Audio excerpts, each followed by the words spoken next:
Boa tarde a todos, sejam bem-vindos a mais um Diálogos Educação em Foco.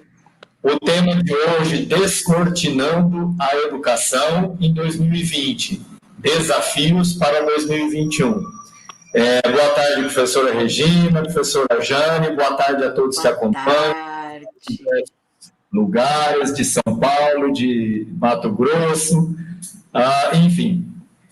Regina, encaminho para você, para que você dê sequência aí a mais uma segunda-feira, mais um Diálogos, e hoje com um tema aí bem, no mínimo, provocador, vamos dizer assim, né? Tenham todos um excelente webinar. Obrigada, Paulo. Obrigada. Boa tarde, professores queridos. Boa tarde, Jane. Boa tarde, minha amiga. Gente, segunda-feira passada era Dia das Crianças. Nós não fizemos a nossa live de toda segunda-feira. Aí nós colocamos uma live no dia 15 de outubro, em homenagem ao Dia do Professor, né? Que ainda estamos nesse mês da criança, no mês do professor. Então, hoje, o nosso desafio, meu e da Jane, é descortinar um pouco essa educação que a gente está olhando aí na pandemia, né? Então, professores queridos, fico muito feliz de estar aqui mais uma vez com a Jane. Então, eu vou passar para a Jane cumprimentar vocês e aí eu já vou começar aqui a fazer alguns cutucões para que a gente possa refletir sobre educação.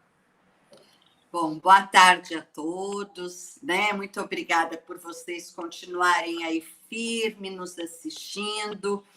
E o tema de hoje é muito interessante quando a gente decidiu essa ideia de descortinando. Eu fiquei pensando, eu não me lembro se foi Chaplin, Regina, que disse que a vida não tem ensaio, né?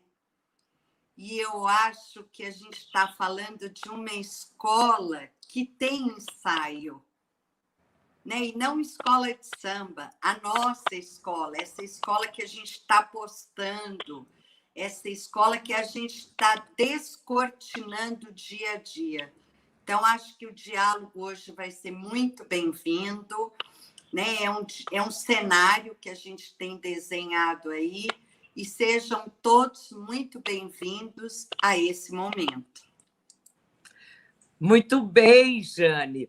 Olha, professores, né, durante todos esses meses, né, nós já temos mais de 200 dias que nós estamos com as escolas fechadas. Também nós temos a seguinte realidade: 11 estados no Brasil já reabriram algumas escolas. Alguns estados, a escola estadual, para atividade só no ensino médio, só para atividade extracurricular. Em algumas cidades, a escola privada retornou. Ou seja, eu tentei fazer um levantamento de que hoje no Brasil nós estamos com 11 estados já com as escolas de porta aberta, mas não na sua totalidade em nenhum estado. Em todos os estados, a gente está observando movimentos de reabertura, né? Como é o estado de Minas Gerais, onde a Jane está, aqui no Paraná, onde eu estou, movimento gradativo de reabertura. Agora, nesses estados onde estão reabrindo, a grande parte da rede municipal não está abrindo ainda. Por quê? Essa é a primeira descortinada que faremos. A rede municipal, ela tem desafios muito mais amplos do que se possa imaginar. Não basta protocolo sanitário, a compra de EPI, equipamento, álcool gel ou tapete sanitizante. Vai muito além disso. Nós temos, num ano em que a arrecadação no Brasil caiu, logicamente, o Fundeb, que é composto, né, de arrecadações municipais, estaduais e federais, acaba sofrendo também uma certa diminuição. Nós temos professores, funcionários com idade acima dos 65 anos que não poderiam retornar. Nós temos funcionários com comorbidade. O professor que trabalharia presencialmente é o mesmo que trabalharia remotamente, quando o aluno iria só uma parte para a escola. Não podemos ainda utilizar o transporte escolar, porque é um lugar de confluência de pessoas. Então, a rede municipal, eu tenho dialogado, Jane também, com alguns secretários de educação, e o desafio para reabrir uma rede municipal é muito maior do que abrir uma escola estadual no ensino médio, uma rede privada. Mas 38 milhões de crianças estão na rede municipal, onde é a maioria.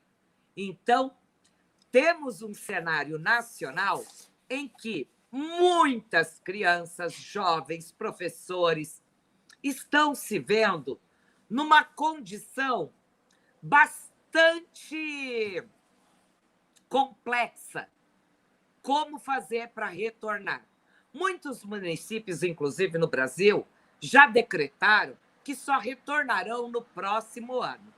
E o Conselho Nacional de Educação aprovou o ensino híbrido até o final de 2021. Então, vamos pensar assim, começando a descortinar novos desafios, velhas demandas, BNCC, currículo, avaliação, né? Novos desafios.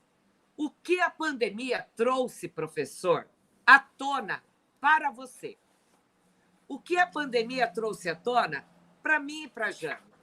Por exemplo, eu, nessa pandemia, estou aprendendo, obviamente, a lidar com as tecnologias, as mídias digitais, mas trouxe à tona uma questão fundamental, que eu e a Jane temos falado desde o início, que mais do que nunca foi importante falarmos da competência socioemocional, e isso a gente já vem falando bastante.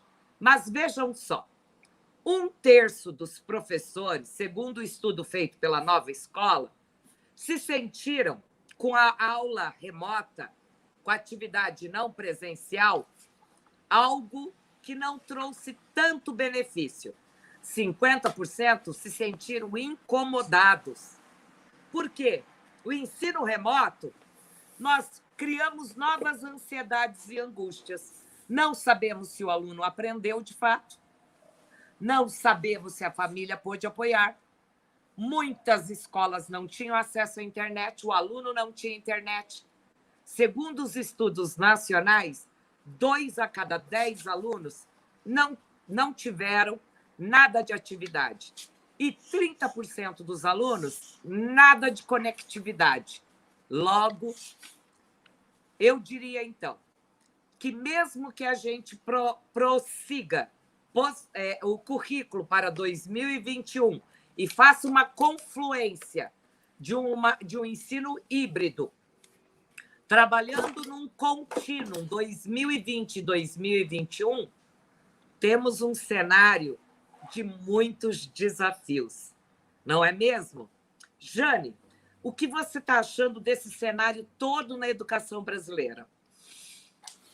Olha que interessante, você estava falando, e toda vez que eu penso em descortinar, eu gosto de pensar a educação com várias cortinas, né? Então, se a gente pegar esse percurso que nós estamos fazendo, nós passamos do terror ao medo, à surpresa e agora à atuação, né? Então, por exemplo, quando a gente fala descortinar, sabe o que me vem na cabeça? Contrato. É um contrato que a gente está falando desde o início. É um contrato que a gente tem com o nosso município, com o nosso estado, com a nossa escola privada. E esse contrato é que está sendo descortinado. Porque como que está sendo o nosso trato diante de uma incerteza que é real, né? Não é dizer que é uma incerteza, não, é real. A gente sabe qual que é o cenário, onde nós vamos atuar, né? Como pensando aí um pouco essa metáfora de descortinar, mas antes da cortina principal abrir, nós passaremos por várias camadas. E a primeira dela, que eu acho, é como que nós estamos tratando a educação.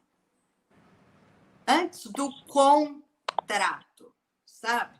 Como que nós estamos tratando a educação que a gente acredita, a educação que a gente está improvisando, porque a gente está tendo que aprender a improvisar, né? Os personagens que a gente está incorporando, não é? Porque tem personagens. Tem horas que a gente tem que incorporar um personagem mais otimista, tem horas que a gente está mais pessimista, tem horas que a gente acha que tem que trabalhar todo o conteúdo, em alguns momentos a gente sabe que não é isso que vai fazer a diferença. Então, qual será o próximo cenário? Vamos pensar como a cebola, né? Tem várias camadas. Qual será a primeira descortinada que nós faremos nesse momento? A meu ver, é o acolhimento que a gente tem falado, né? Quando a gente brinca que todos nós, nesse momento, estamos com necessidades especiais. Alguns mais otimistas, outros menos. Alguns se alfabetizando digitalmente, outros não. Qual será esse primeiro passo? Eu tenho dúvida, porque eu ainda não tenho muito claro. Por quê? Porque a gente está vivendo várias educações no Brasil, né? Várias. Algumas voltando, outras não. Algumas flexibilizando, outras revendo o projeto político-pedagógico. Algumas acreditando que o ano letivo está perdido, outras não. Como que a gente está incorporando isso? Olha só, professores, a pergunta da Jane: como incorporaremos ou estamos já incorporando todo esse cenário posto da educação? Então, Jane, para mim, descortinar, você usou a metáfora, né, da cebola. Nós estamos no momento de olhar agora, depois de 7 meses, o que realmente trouxe à tona esse momento da pandemia, né? Nós já tínhamos uma desigualdade educacional, ela se escancarou, né? Colocamos mais desigualdade aí para muitas crianças e jovens. Algumas crianças conseguiram, com professores que se nasceram estrelas, brilharam agora na pandemia, e as crianças aprenderam, e outros alunos lá no ensino médio que já desistiram do ensino médio e sequer vão fazer o Enem. Então, a gente tem essas duas pontas, né?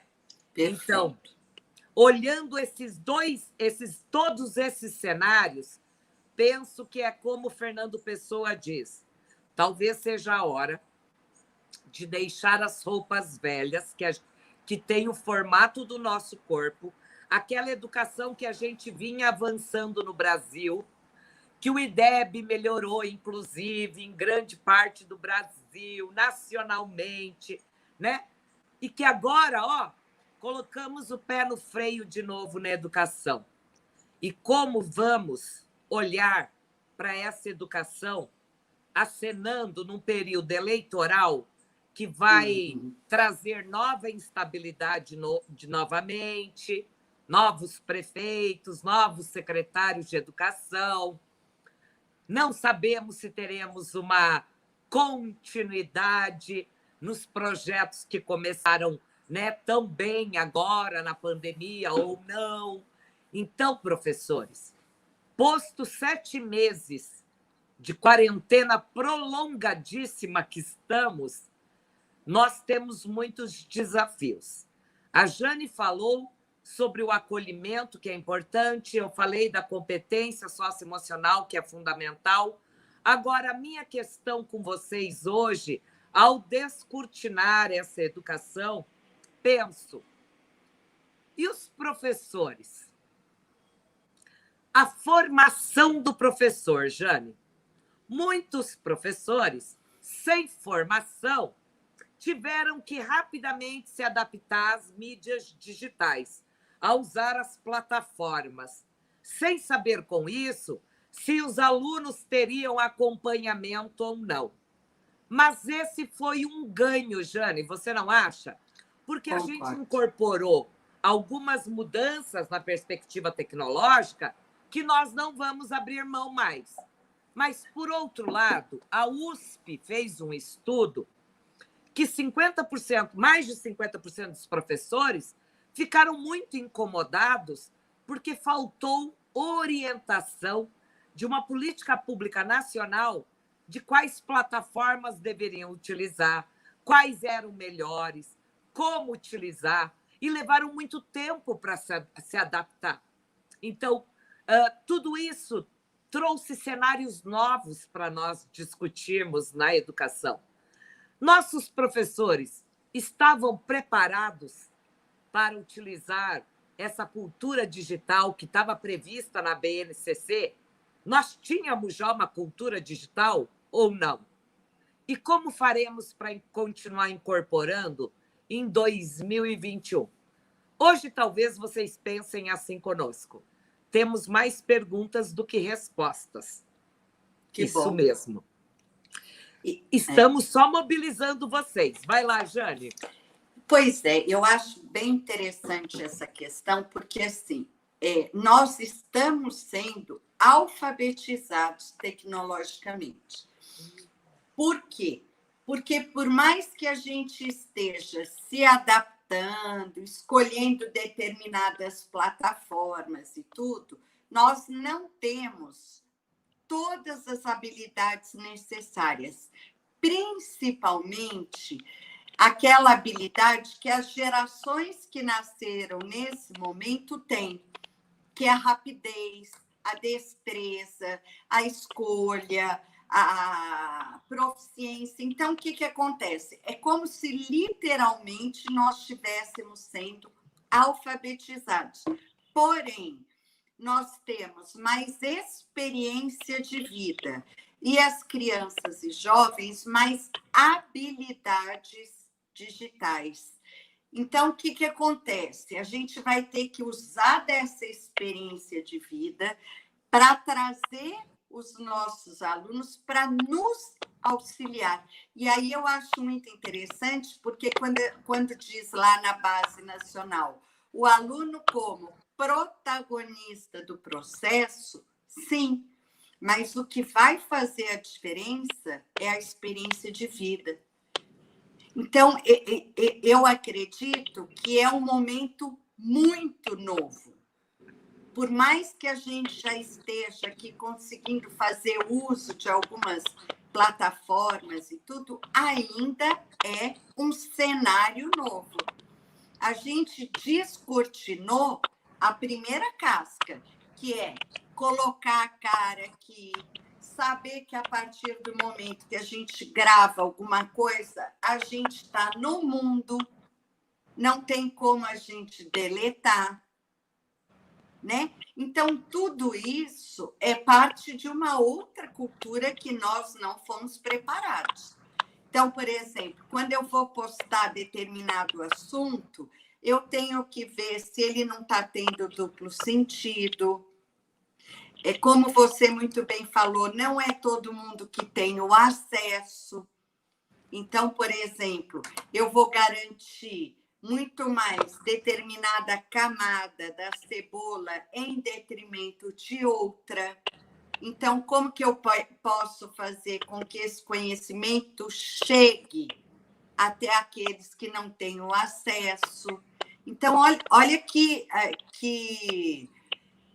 como é que fala? Que engenhoca que a gente tem para administrar. Né? Quantas ferramentas a gente terá que agregar. Então, por exemplo, a gente falava há um tempo atrás que a gente vê nos noticiários as empresas, né, de telefones celulares e tudo, fazendo trabalho voluntário, fazendo o sinal chegar em determinada cidade. Isso é o compromisso intersetorial que a gente tem falado, né? Então, se a cidade toda usa, por exemplo, a Claro, tem que ter um comitê de organização que vá até a Claro para fazer esse sinal chegar. Aquela outra cidade que só chega Oi ou só chega TIM, eu acho que um movimento pela educação somos todos nós.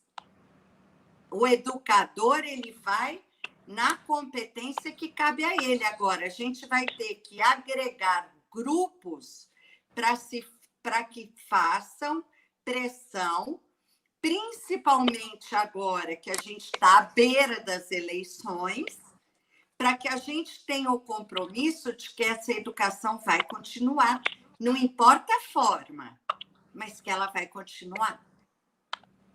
Perfeito, Jane.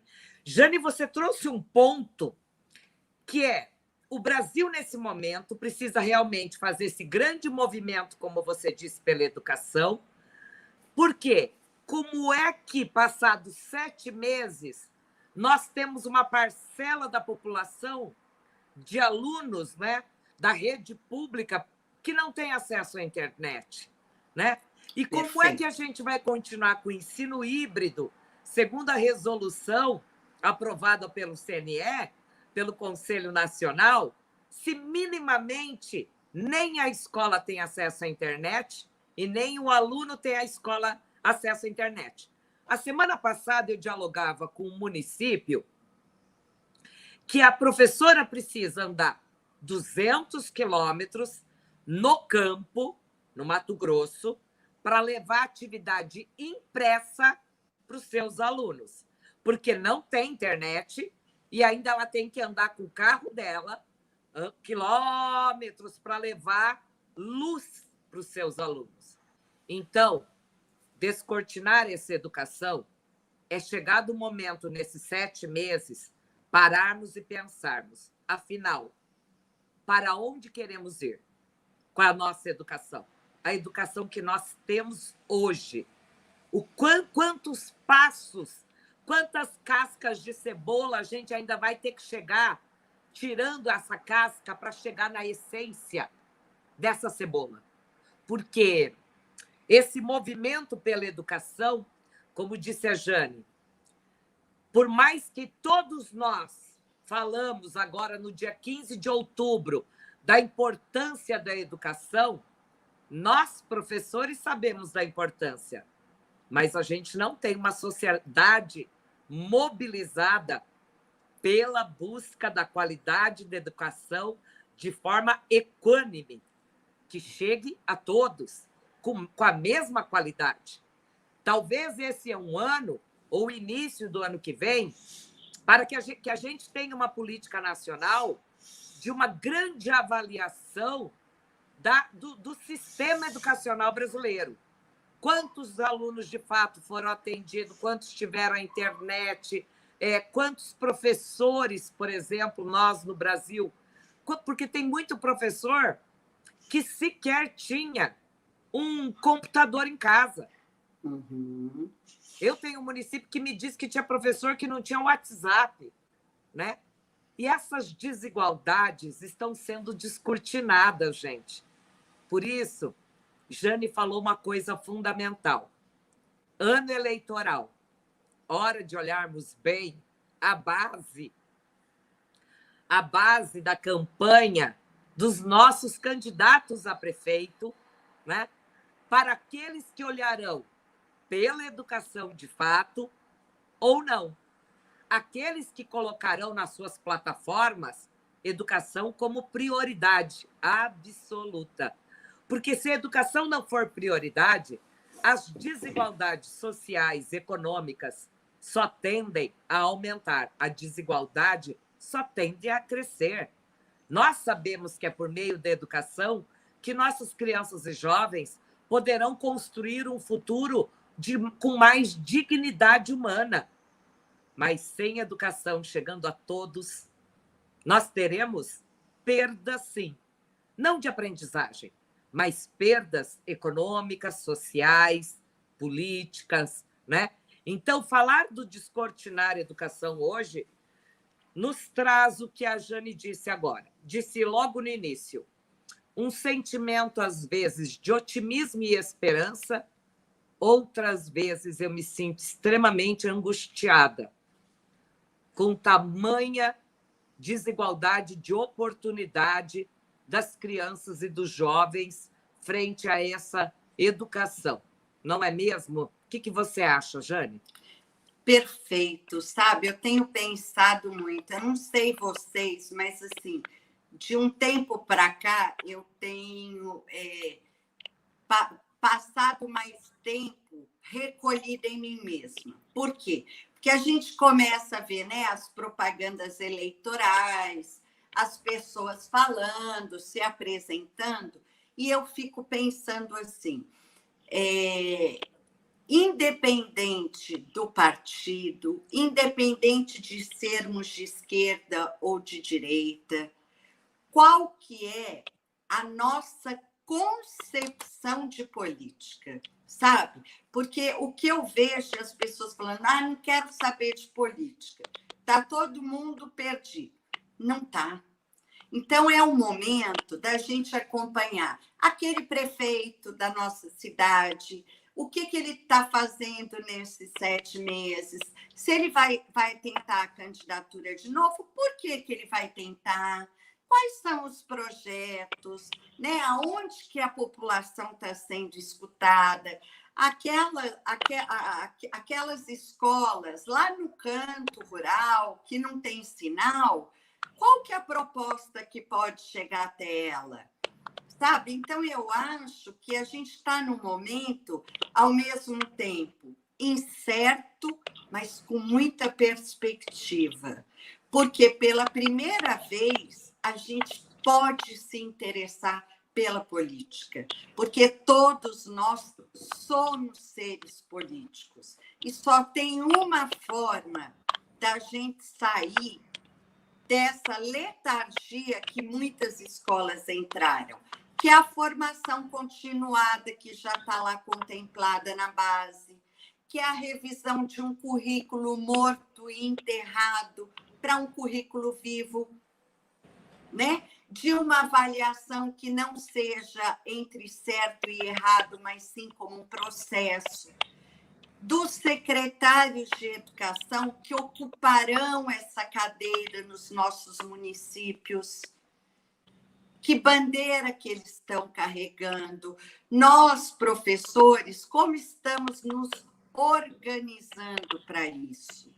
Porque se tem o maior passo que nós vamos poder dar agora na epidemia que estamos vivendo, é político.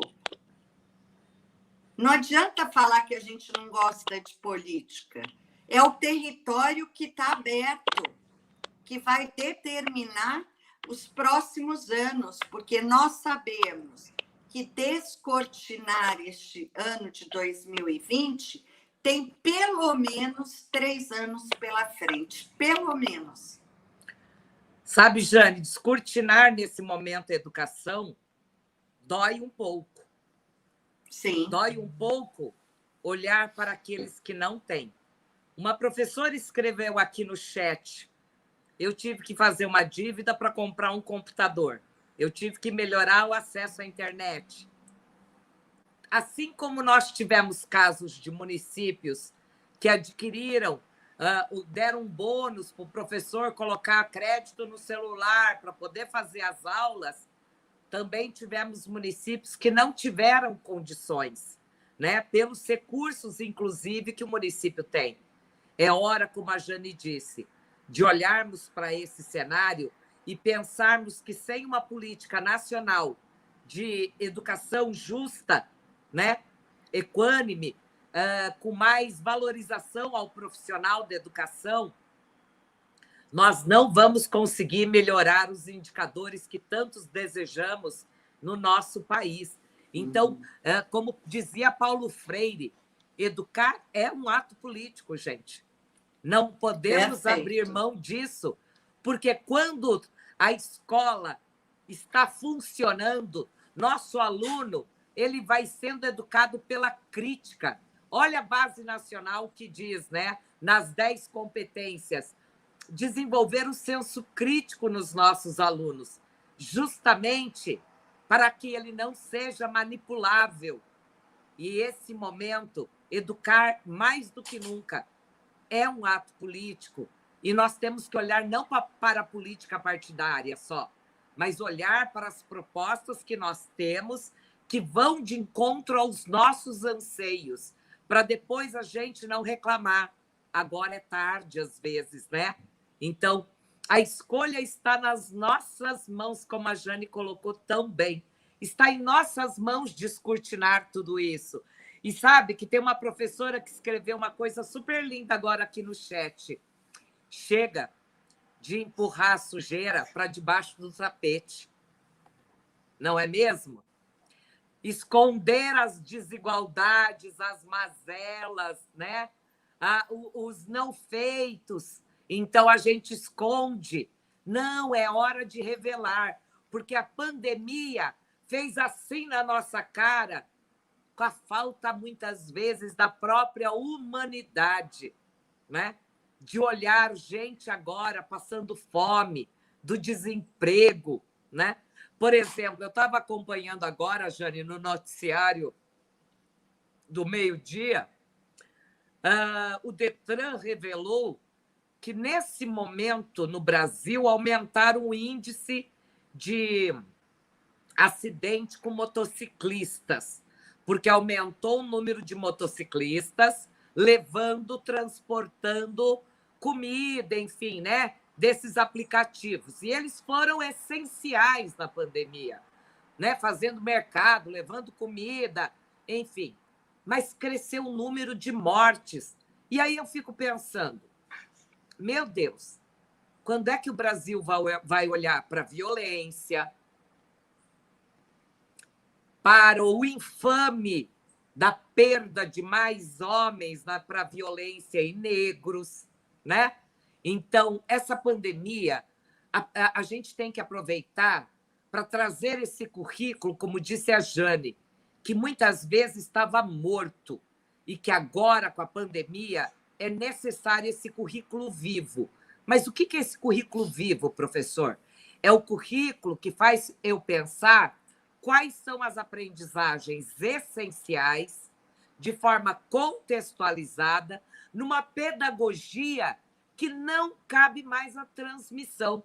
Eu estava lendo agora uma pesquisa feita em outros países que caiu por terra com a pandemia essa pedagogia transmissiva, de uma pedagogia tradicional tecnicista, que não basta. Não é assim que o aluno vai aprender. E aí se revelou o quê? Uma pedagogia de projeto, que trouxe mais eficácia, uma pedagogia pautada em resolução de problemas, com pesquisa, como Pedro Demo já dizia aqui no Brasil há anos, educar pela pesquisa, né? Então, agora nos trouxe um cenário que é hora da gente parar para pensar. O que é que eu aprendi em 2020 com essa pandemia? Vamos falar um pouco sobre isso, Jane? O que é que nós, educadores, aprendemos com essa pandemia? O que é que a população brasileira aprendeu com essa pandemia? É interessante, porque quando a gente traz essa pergunta, a gente pode visitar 2 lugares. Aquele lugar de que a gente agora tem certeza de que a gente não é nada além de um ser humano que está ali batalhando, ou a gente pode achar que o mundo é culpado por aquilo que a gente está passando, ou Deus, ou o meu chefe, tem que ter um culpado.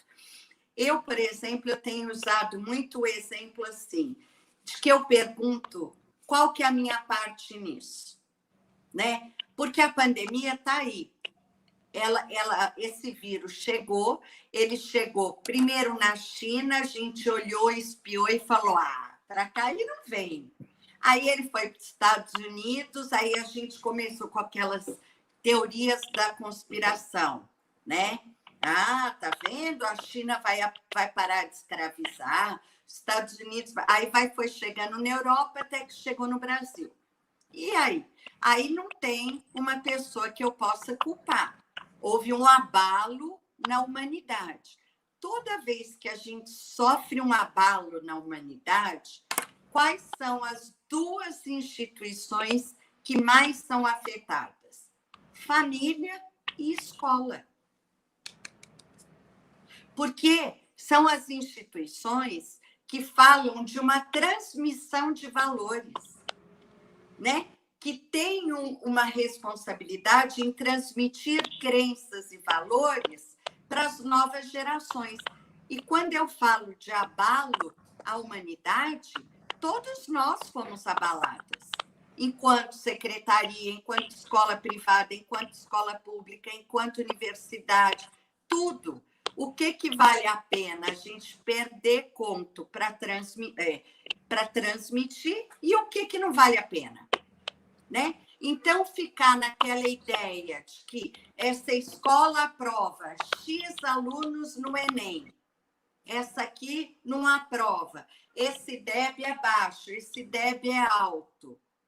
Na verdade, a gente está precisando falar de uma educação que transforme os seres humanos em pessoas melhores para que eles possam ter autoria, ou seja, para que nós todos paremos de ser genéricos, cópias de alguém. Basta a gente ver o tanto que a gente se espelha nas escolas fora do Brasil, ou seja, a gente acaba sendo genérico, enquanto a gente tem escolas e professores aqui no Brasil se reinventando, mas que não dizem a que vieram, porque suas estimas são baixas, porque somos professores, professores não têm valor. Não, eu acho que a maior crise agora é essa. Não só temos valores, como estamos encontrando saídas criativas. Agora, temos que mostrar a cara. E a melhor forma de mostrar a cara nesse final de ano que nos resta é votar direito,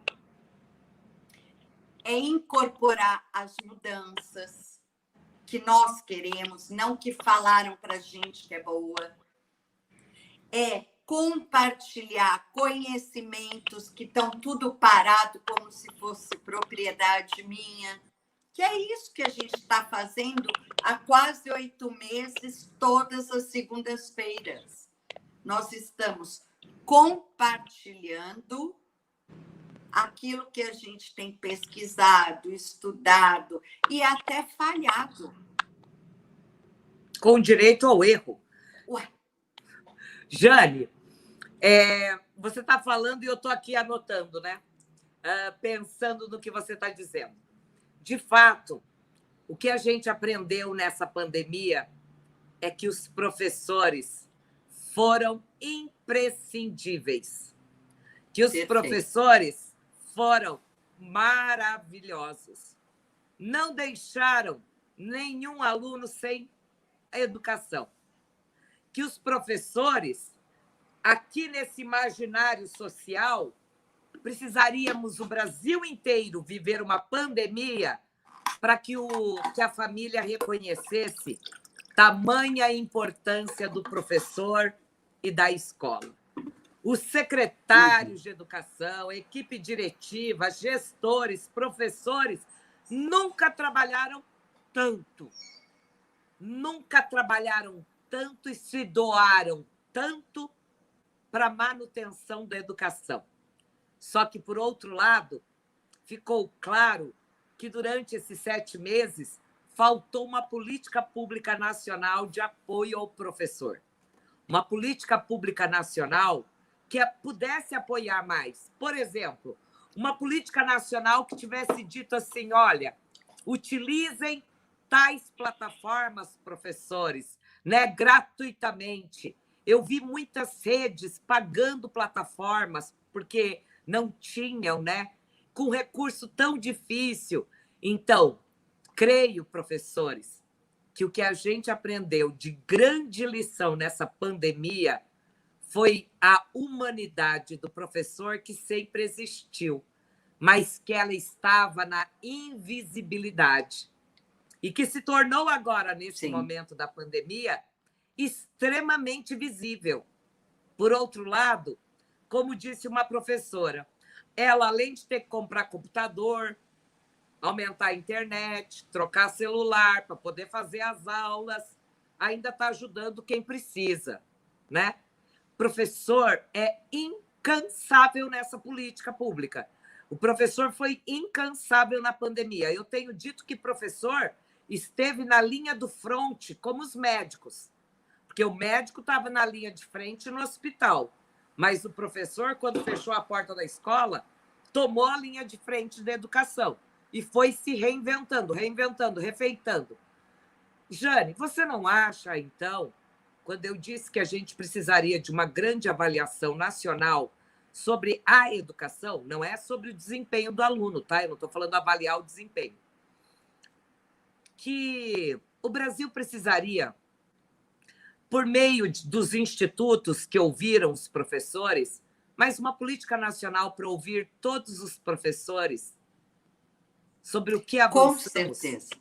O que avançamos ou não. E é muito interessante porque a gente não tem escutado os professores, né? Então, por exemplo, e quando a gente para escutar, a gente escuta alguns poucos que sempre puxam, sem perceber, a escola para baixo, né? Então, eu acho que assim, escutar é a gente olhar para a nossa realidade, convocar os nossos professores que estão no campo de frente, né, atuando e reinventando, e partir deles.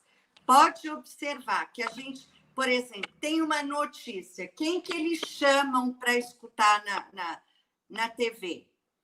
Algum professor que está afastado da sala de aula, algum reitor que só manda do seu gabinete, algum secretário que prega uma política focada no próprio umbigo. O que está precisando? A diversidade de opiniões, mas educadamente. Isso é que é democracia, que a gente está longe, né? A gente pode falar em democracia, mas nós estamos longe. Por quê?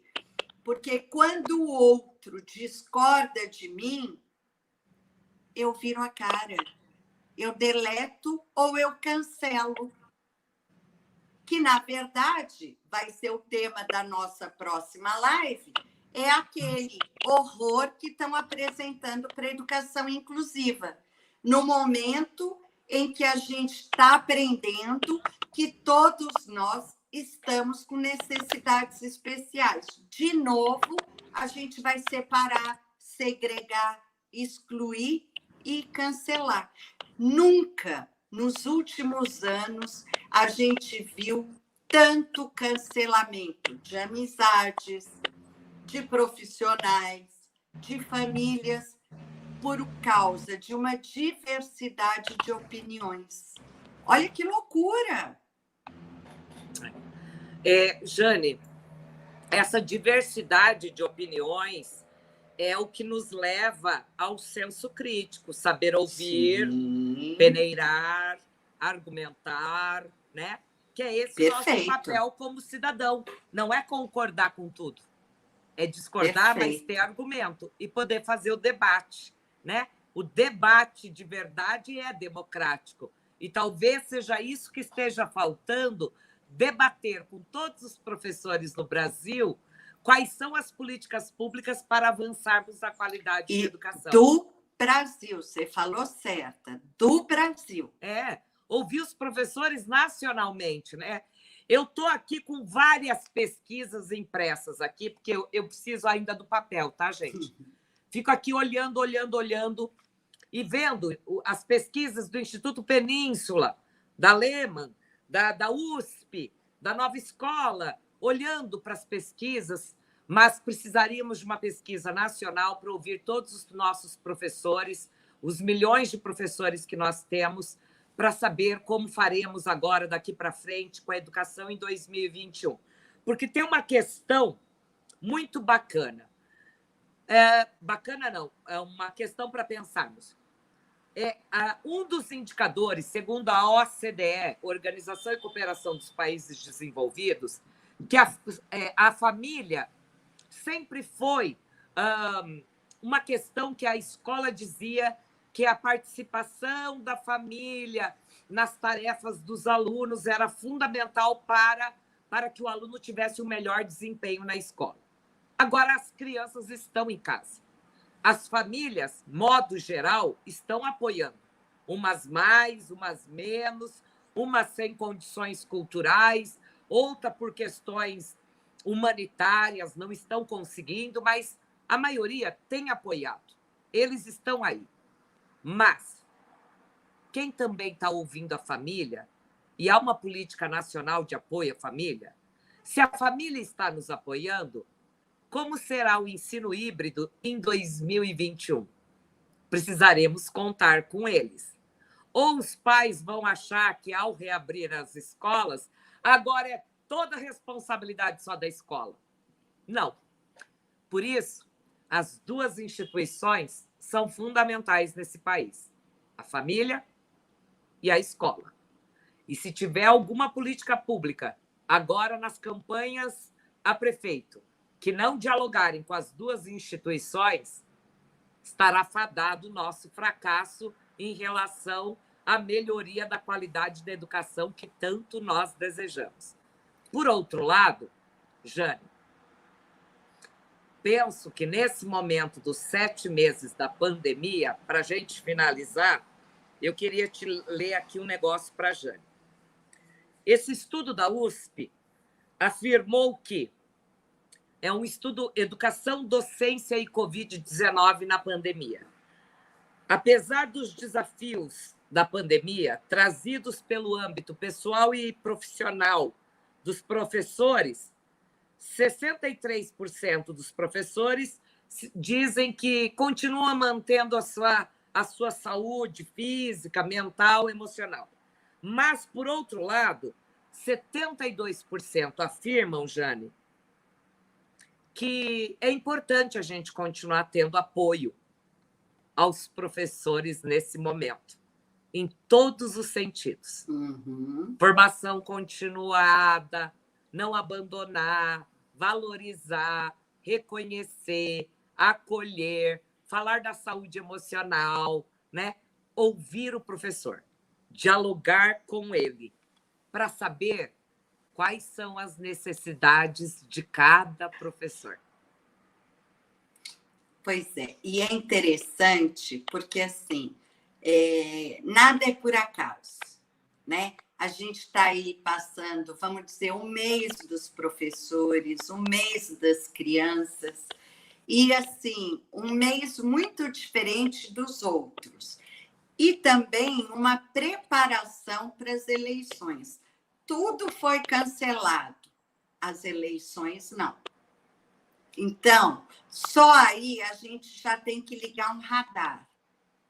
Como a gente está mais imerso nas redes, nas tecnologias, nas opiniões corretas e também nas fake news, esse é o momento da gente exercitar o nosso poder crítico, né? De realmente perguntar, fulano aqui, qual que é a proposta dele? Deixa eu ver aqui.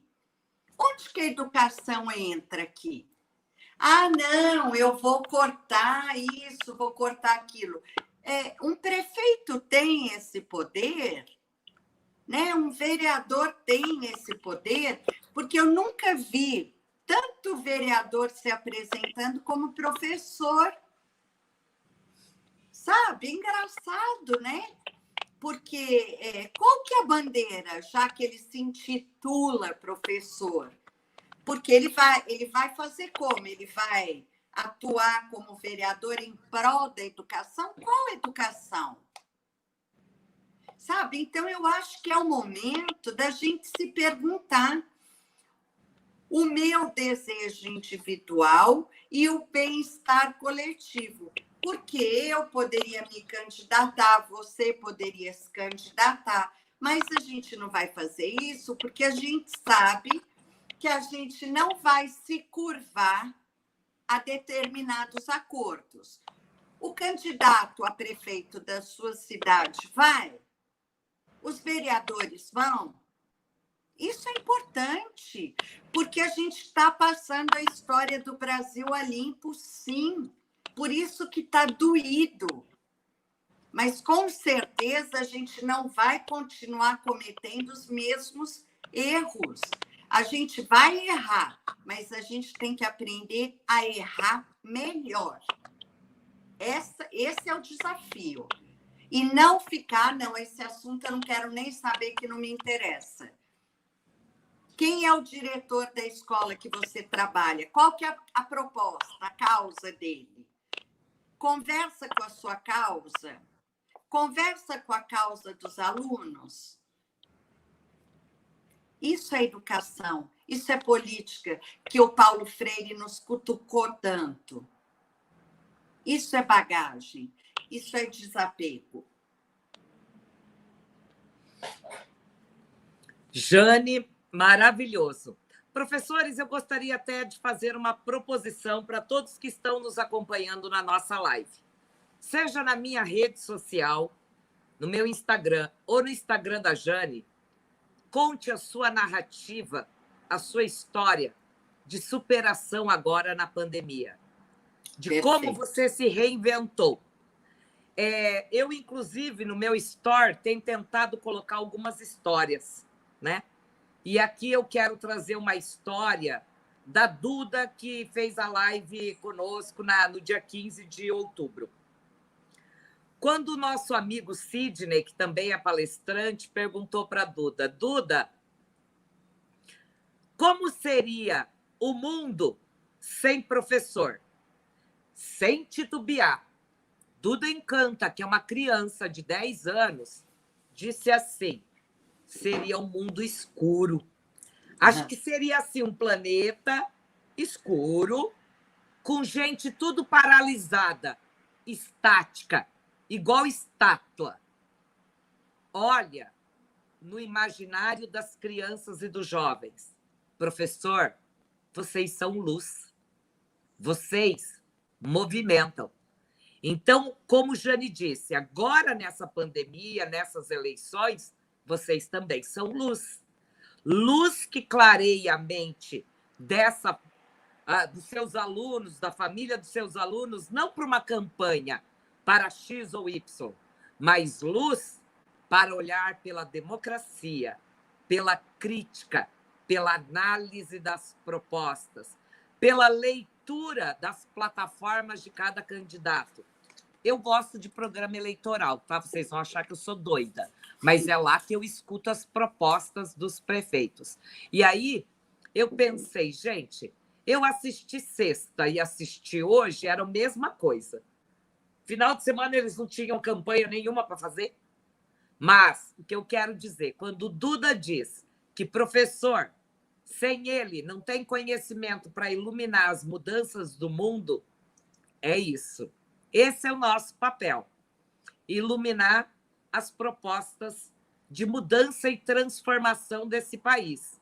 Então, professores, é hora de colocar muita crítica, muita análise, muito argumento, acolhendo muito bem nossas crianças, nossos jovens, e nós aqui acolhendo vocês, professores. Por isso, entre nas nossas redes e conte a sua história. Se você tiver uma história bacana para contar, não deixe de falar. Eu gosto de ouvir histórias de professores que se reinventaram agora na pandemia, que andaram quilômetros, que levaram alimento, mais a atividade impressa, que penduraram no muro da escola atividade, porque nós, professores, somos incansáveis. E quando você estiver ficando um pouco desanimado, porque é normal nessa pandemia, lembra de mim e da Jane, porque o que a gente quer é manter a educação para cima. Tem dias que a gente não vai estar bem, como a gangorra, vamos estar para baixo, mas a gente precisa otimismo, fé, amor nessa nossa profissão e, acima de tudo, pensarmos qual é a nossa missão como educadores, né? Sim. Jane, suas considerações finais nesse descortinamento que fizemos hoje. Bom, eu queria agradecer, né, a você, esse diálogo, agradecer a cada um de vocês que se manifestou aqui no chat, pedir que a gente entre nesse processo de reflexão profunda, né, para que a gente possa escolher os candidatos que nos representam, para que a gente continue juntos nessa luta, mas não numa luta de forças. Pelo contrário, uma luta de ideias, de proposições, principalmente da nossa história de vida, da nossa realidade, aquilo que a gente está fazendo. As melhores ideias saem daqui. E aí aquela ideia, né, do amor, ninguém foge.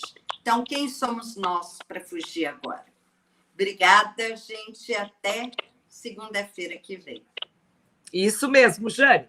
Você sabe que eu vinha lendo, Jane, relendo Paulo Freire, Nelson Mandela, e todos vão dizendo que, em meio às adversidades da vida que a gente encontra, a gente vai trocando o pneu do carro com o carro em movimento. Então, educação se faz nela em movimento. Mas a pandemia botou um freio para a gente dizer: pare, olhe para onde você quer seguir agora. Então, é como esse semáforo diante desse carro trocando pneu. Para onde a gente quer prosseguir com a nossa educação? Muitas crianças vão ficar para trás porque não conseguiram minimamente acompanhar as aulas? Sim. Mas também, professores, a gente se reinventou tanto que, quando a gente voltar para a escola, a gente já não será mais o mesmo. Teremos incorporado uma cultura digital, uma competência socioemocional, teremos cuidado mais da nossa saúde, teremos acolhido melhor nossos alunos, teremos olhado mais para as dificuldades, porque todos nós apresentamos dificuldades diante dessa pandemia.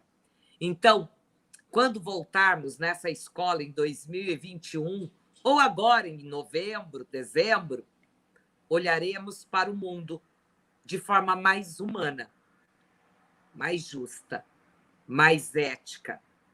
Porque, como disse a Jane, se a escola existe, ela existe para transformar a cada dia o ser humano numa pessoa melhor. E nessa pandemia, conte para nós o que de melhor a gente construiu nas histórias, nas famílias, nas crianças, nos jovens. E qual será nosso esforço em 2021 para não deixar essa peteca da educação cair, né? Qual será continuamente nosso esforço? Por enquanto, professor, a você nesse mês do profissional da educação, nós só temos que aplaudir. Eu gostaria que o Brasil inteiro, no dia 15, tivesse aplaudido o professor da sacada, da porta, da janela da sua casa. Assim como aplaudiram o médico ontem, que ontem foi o dia do médico. Dia do professor é uma nação inteira que precisa dele. Sem ele, não tem educação. Agradecemos muitíssimo por mais esse diálogos aqui com a Ferraz Eventos. Na próxima segunda-feira, a gente vai trazer, como disse a Jane, ela já deu um spoiler, né? Nós vamos trazer um tema da educação inclusiva que, de fato, a gente precisa discutir, né? Sempre. Então, aguardamos você na próxima segunda-feira. Fiquem bem, continuem em casa, se puder. Para aqueles que estão trabalhando, bom retorno, com muito cuidado, né? E não esqueçam, como disse a Jane, do amor ninguém foge. E não esqueçam, como diz minha amiga também, de celebrar a vida. Porque a vida é uma só. E nela tem que se fazer o melhor, né? Gente, beijo. Até a próxima live, na próxima segunda-feira.